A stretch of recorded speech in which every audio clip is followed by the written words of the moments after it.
we've seen some very... What? He's doing it! He's doing it! Yes, the boy at arms! They're going!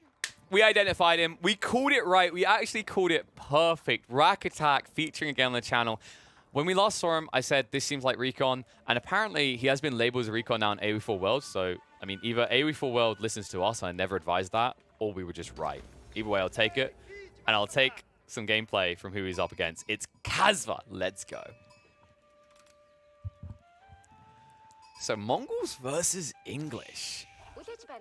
I feel like this is a matchup I don't actually get to see that often, right? Like, the people who are willing to play English on Dry Arabia, actually, I don't even think it's the English is more of a, like, budgeted pick on Dry Arabia. I'd say it's the Mongols that aren't as frequently picked on Dry Arabia. Usually when we see, like, Mongols, we're talking maybe between someone like Beastie and Marine Lord, and it's like a Mongols versus an Abbasids or a Mongols versus a French. Like, we don't often see this matchup. Curious to see what Kazva's intent is with it. Kazva, like, we've seen some very... What? He's doing it! He's doing it! Yes, the boy at arms! They're going! Okay. Now, this is quite the gambly play. This is a play that we have not really seen since like the opening week of the patch that introduced the buffs to Vanguard Man At Arms, because it's so gambly. So for those unaware of the play, you build a rack straight away. No duh, that's what Kazva's done, so we can see that. And then you instantly push Man At Arms. Man At Arms that got buffs to their production speed, go down to only 15 seconds to push them. And then on top of that, they got a buff to the resistance. They got an extra 1 melee and ranged armor, which means they're actually a lot more bulky, a lot more of a reasonable investment for their cost. The strategy with this, the strategy to this, by the way, the plan with this push was you're pushing across to be on your opponent's gold line about 2 minutes into the game, far before they'll be in a situation where they've got enough to tech up, and you lock them into Dark Age. The reason it's a gamble, though, is because you don't ever know where the gold vein is going to spawn. If the spawn is at the front of the base, it works. If the spawn is at the back of the opponent's base, you can't make this play anymore. An interesting switch up, though, from Kazva. Because he's up against a Mongol player, he knows that he's probably not going to be able to get that gold, but he's still gambling that there's something available, that the Uvu is going to be far enough away, and it is far enough away, as is the Pasha that Recon greedily placed over here in the open. And it's 3 Man At Arms. Oh, sorry, 2 Man At Arms in the scout. Third one on the way, but far behind. I want to see how this one works out. I'm really hyped for this. That, you know, maybe we'll just get that kind of, and this is why this strategy isn't done, because it doesn't work. Or maybe we'll be kind of, you know, mind blown. Will we reveal something new that we never imagined, like a way that is actually viable? Like, I'm pretty impressed by the choice here, just from a, like, it's slightly gambly, but he realizes, like, if a Mongol player gets an Uvu placement, a gold vein, and a wood right next to his TC, all 3 things, then quite frankly, the game was rigged anyway. Who cares? Like, move on. There's always going to be something in his mind. It's either the gold is too far away or the Uvu is too far away. And he's right. This Uvu is far too far away. It's going to be frustrating for Recon, because Recon, true to form, something that Kazva knows because he's faced off against Rack Attack and Recon before, it's the Silver Tree play. So he's less likely to have any military aggression to protect himself early on. He wants to be a greedy boy. He won't have the yam to try and outmaneuver these Man At Arms either. Okay. So Uvu's going to be unprotected. And the Man At Arms, they won't be able to really dive. But he's got all the info, right? He's very oppressive in this nature. Does have to be careful the Khan giving over info. That's the one awkward detail here, is like Kazva's plan is going to be revealed by the reconnaissance from Recon. Makes sense, right? Recon doing Recon. And this is where I want to see if Kazva can try to hide something. Like, in this situation, this would be amazing, actually. This is pretty phenomenal. This mining camp placement allows you to bait your opponent. He could have placed it close to the stone without losing efficiency on the gold, and his opponent wouldn't know if he's going for multi-TC or not. And then also, he could just go multi-TC in that situation, and it's still not revealed to Recon unless he runs past when you're on the stone. Uvu, in the meantime, is going to be torched. You know, I think there should be an update called Taste Their Own Medicine, so that when you burn Mongols' buildings down, you get paid. Nah, I'm kidding. As someone I like about Mongol matchups, it's like, it's a taste of their own medicine. Like, oh, this building's unguarded. Let me just set it on fire. Oh, I'm getting paid. Yes, sir. Now, although you don't get paid as the English for this, it does pay in the differential between the teams, right? Because now your opponent just spent 150 wood, and now he has to spend another 150 wood, right? On top of that, he's probably going to spend it on the same Uvu because he didn't deplete the whole thing. And now he's also sitting on 364 stone, passively gained, yes, but no use for it. He can't do anything with it unless he wants to sell it, which we never see a Mongol player do. So and that's why I wanted to cover it, but I don't expect it. I've never seen a Mongol player willingly sell their stone this early on in the game because it's your flexibility. It's your transition, right? The beautiful thing about playing the Mongols is transitions become less uncomfortable because of the Uvu double production. It allows you to much quicker get the counter to what you're facing. And it's going to be Magadai, as expected. Like, you're up against Man at Arms, right? But you can see Kazva's already trying to crawl in with the outpost. He's beating him to the punchline. This is really impressive from Kazva. I mean, the Turk turned up for some early aggression, and I love to see it. Man at Arms are going to guard this area, just in case he tries to move out for some Silver Tree shenanigans. The Magadai, of course, are a solid solution to the Man at Arms, because Man at Arms just can't gap close. But the risk of going Magadai up against the English is they can now just pivot into Lombos. And they are English, so they're going to have access to Lombos straight away due to always building Council. And straight away, Kazva queues up 4 of them. And these Magadai are incredibly flimsy, remember. 85 health. 85 health for a unit that costs a hefty 160, right? 120 food and 40 gold. And this, honestly, this is like taking the cake away from the fat kid and then teasing him with it. Like, can't get it. Like, give it back to me. Can't get it. Oh, you want it. No, you can't have it. Well, at least Garrison in. Man at Arms will go down. He gets some damage out on the first Magadai there. Now you can see he's shifting. Oh, no. Hide in the forest. Hide in the forest. Just hide.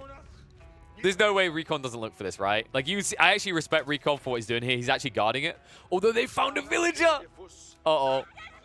This Villy might be in trouble because his Man at Arms, they're in charge range. 1.44. They'll switch down to the 1.12. They should be able to keep gap closing here. And all the while, look what's pushing across. Lombo's now changing direction. They're heading over to the east side here. He says, free villager. I'll take that one. Little does poor little Recon baby 5 know that he's walking into his death. I'm pretty sure that's what he calls each of his villagers. They're just Recon babies. Oh, that sounded gruesome. Wait, Recon's taking this fight? This is a bad fight. This is a bad fight. The car needs to get out. Magadai. Heavy damage in. One's going to go down. And that's the problem. That's what I was highlighting, folks. This is the issue with going Magadai. Magadai, like, you see the Man at Arms, like, I'm going to punish him for that. Great. What about the Lombos? Like, I can't help but feel archers would have countered the Man at Arms in a defensive formation the same way. And you wouldn't have spent as much on someone just as squishy, right? Because, like, if you think of archers' health, they're at 70, right? Magadai are 85. But the cost differential is huge here. 120 food, 40 gold, compared to the 30 food and 50 wood. Like, it just doesn't make sense as an option here. The good news, at least, is because you build Magadai out of the archery range, you can now just go back for archers instead. The bad news, however, is the switch up is late. The double production from the stable is coming out soon, but the amount of Lombos here is a problem. And those Lombos reaching in. One villager already sniped out. Won't find a second. The Man at Arms can actually hold the Horseman at bay here. You need to be careful. Target fire in, and half their health gone because he hasn't upgraded them yet. Oh, Recon, no.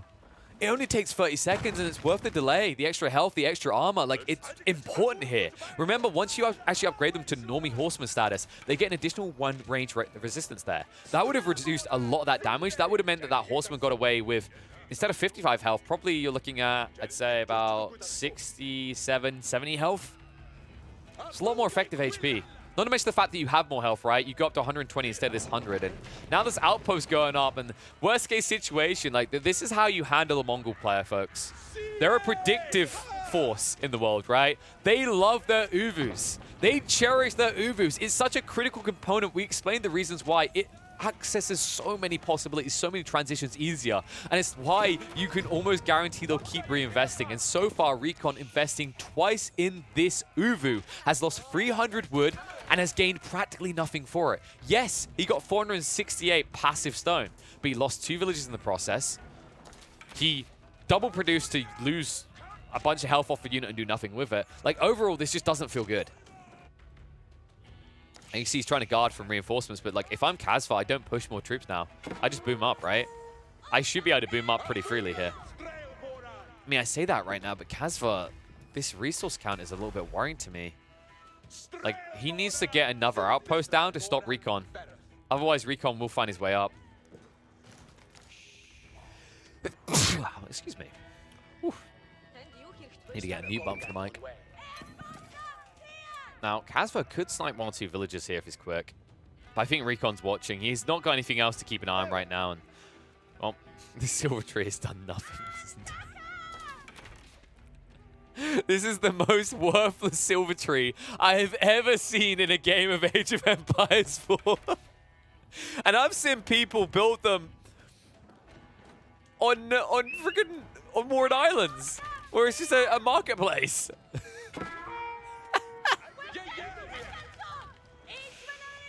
Oh, villager will stay alive. Looks like Longbow is going to be punished at least. More buildings looking to be torched down here. Recon, oh, he's making his way up. And it looks like Lombos want to punish that. Casva, he could afford throwing away 1 of these Lombos to delay the tech up, and it might be worthwhile. In the meantime, being raided in his own base here. Whoopsie daisy, Casva. I'm getting a little bit worried, folks, because Recon's making his way up, but Casva isn't. And the reason there's a problem is Recon, yes, this is a very frustrating start. Yes, you've been pressured, but Casva stopped pressuring the right places.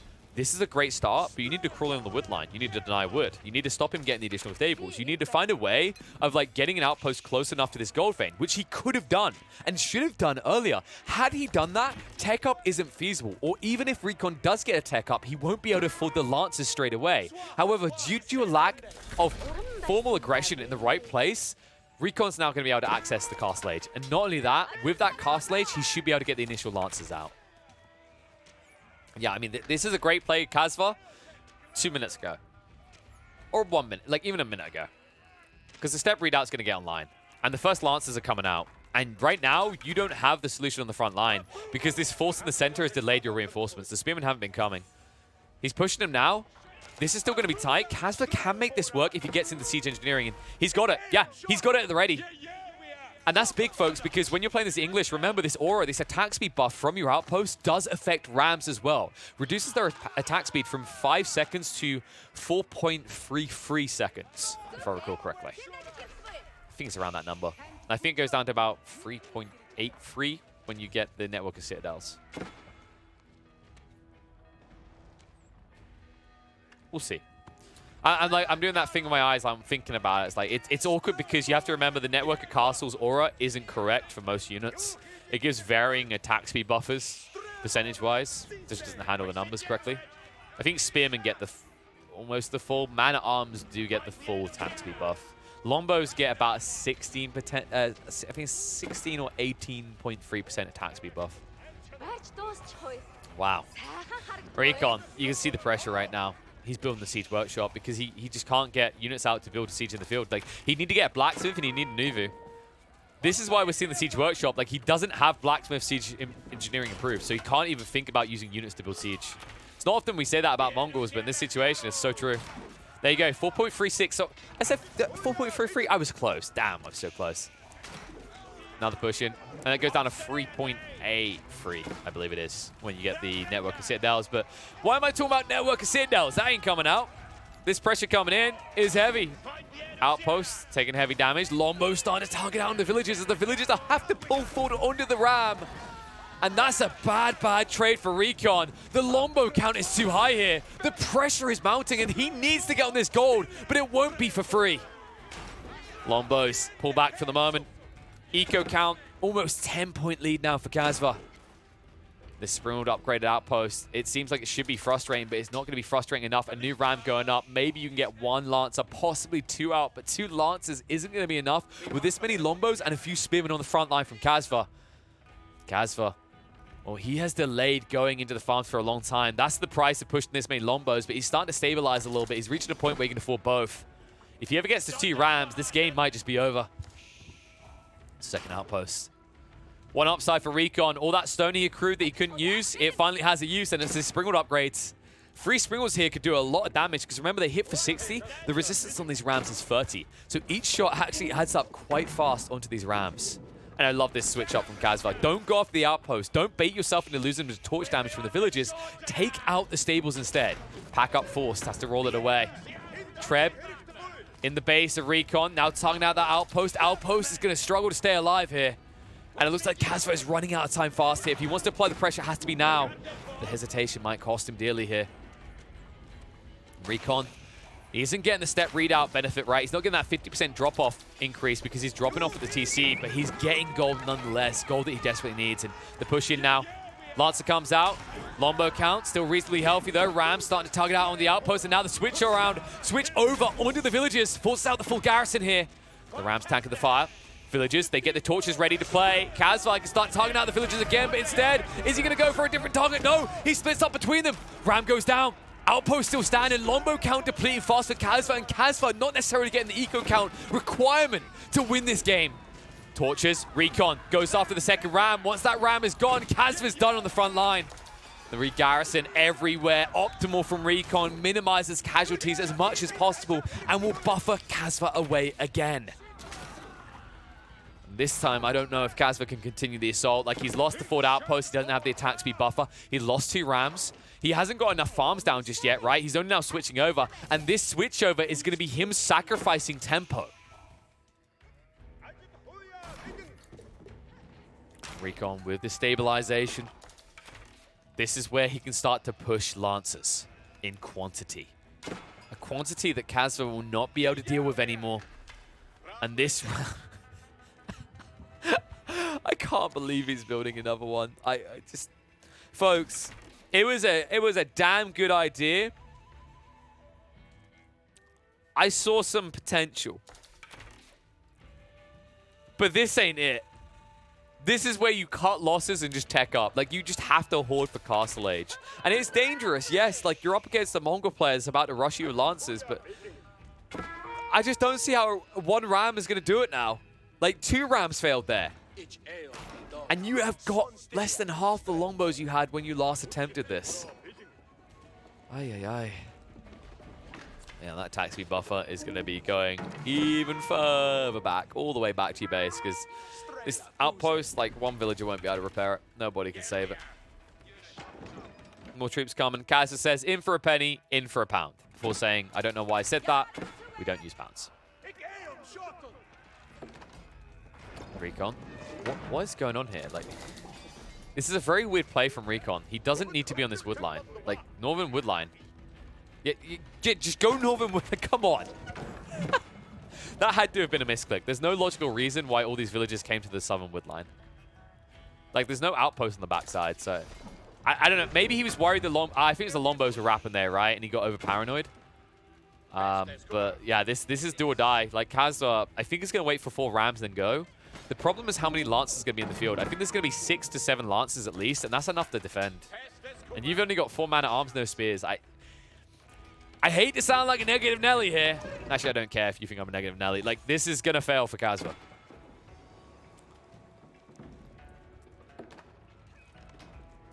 The only way this works is if Recon is, like, completely away from home with the Lancers. And I don't think this is a away from home play. I think this is a wraparound. And looks like the wraparound's too late, so he's going to make his way back towards base. Sees the 3 rams coming in. He's like, no way.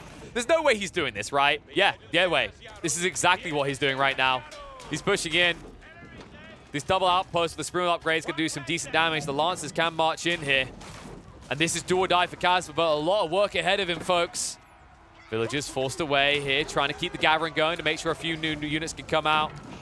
We'll get their torches ready. Lancers marching in. The Palings coming out maybe a little bit too late to hold him back here. The Lancers stick to their targets here, and the torches come out straight away onto the Rams. Rams not doing enough damage so far, and the villager count at this point. Kazva with a phenomenal lead of 23 eco, but still not utilizing it for a tech up. The Ram, what? What are you doing over here? Okay, that's a free Ram right there. That should have been several more villagers, but instead he pulls the Ram away and gives Recon a freebie. The dive through. Lancers, they pull back for the moment. TC fully garrisoned, and this is where you're going to start losing the troops fast. And I mean, it's heavy damage. It's cute, Kazva, but it's still not a clear win condition. He needs a tech up if he wants to follow through. And folks, I think Kazva's going for that tech up. He stopped with the Rams now. The plays worked out. He forced the entirety of the army and the villager force to the north side here. And he'll even get a trebuchet on the exit. Kazva, you remarkable, magnificent man. You know what? I got to give it to him. The Rams there, they looked like a throwaway. They looked like they would just kind of be wasted. But the way he done that, he made it worthwhile. He killed several more villages. He baited all attention back to the base. And now he's almost doubling recon up on the eco count. Or at least that's the way it's going to be in the next 3 minutes, because he should be able to go for Castle Age now. And he is going for it. It's going to be the King's Pass.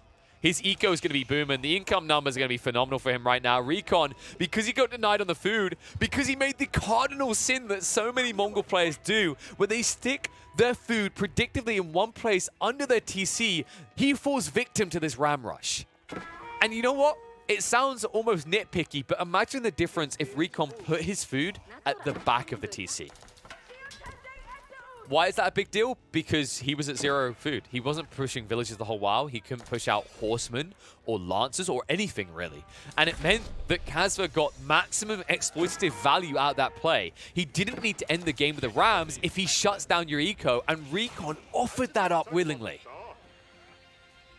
Now with his tech up, what does Kazva do? He goes back in for more Ram plays here. He's prepped and ready now. Upgrades coming through. The Lombo is going to be a bigger threat than they were last time. The Spearman count looking spooky for Recon. And I mean, these defenses, the Uvu, only just went back online. So getting enough Cerulean placements fast enough is going to be a great difficulty for Recon. Silver Hat upgrade in. Lombo shuffle their way forward and the pull again. Recon, he's like, we've done this before. Will you just stop? Never die, scum. And look how little damage he done. That was so much better from Kazva. He optimized that, the way he pulled back, and now the commitment. He forces it out of him. Torches will get through one Ram, but the villagers are not going to get through them all. They're definitely not going to get through the Lombos. They cannot keep tank and arrow fire like this. The textiles were good for feudal, but they're not good for castle. What a play from Kazva to win the game. I say what a play, what a way for Kazva to win this game. That was so incredibly well done.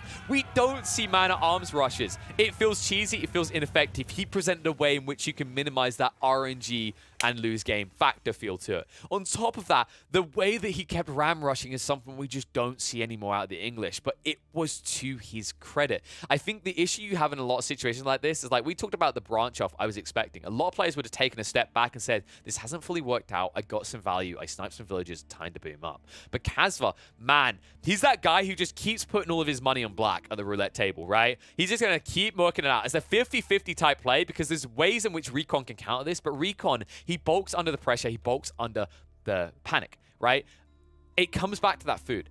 Honestly, the food was the biggest deal. Like, the Uvu doubling down and losing both of them was problematic. But to me, having your food at the front of your TC cost you several additional villages and offered up a situation where you could not gather with a few on the food while being under pressure at the front of your TC. Had he had the sheep at the back there, I don't think it's as easy for his opponent to do what he'd done here.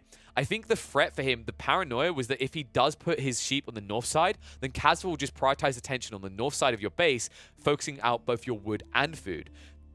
I think that's the wrong way of thinking about it, though, because when you're up against the English, they don't want to make that wrap. If they're on the north side of your base, if they're further away from their reinforcement line, that's when they're weakest. So I think that's, like, it's a small miscalibration by Recon, but nonetheless, a really big credit to the way Kazva played this game.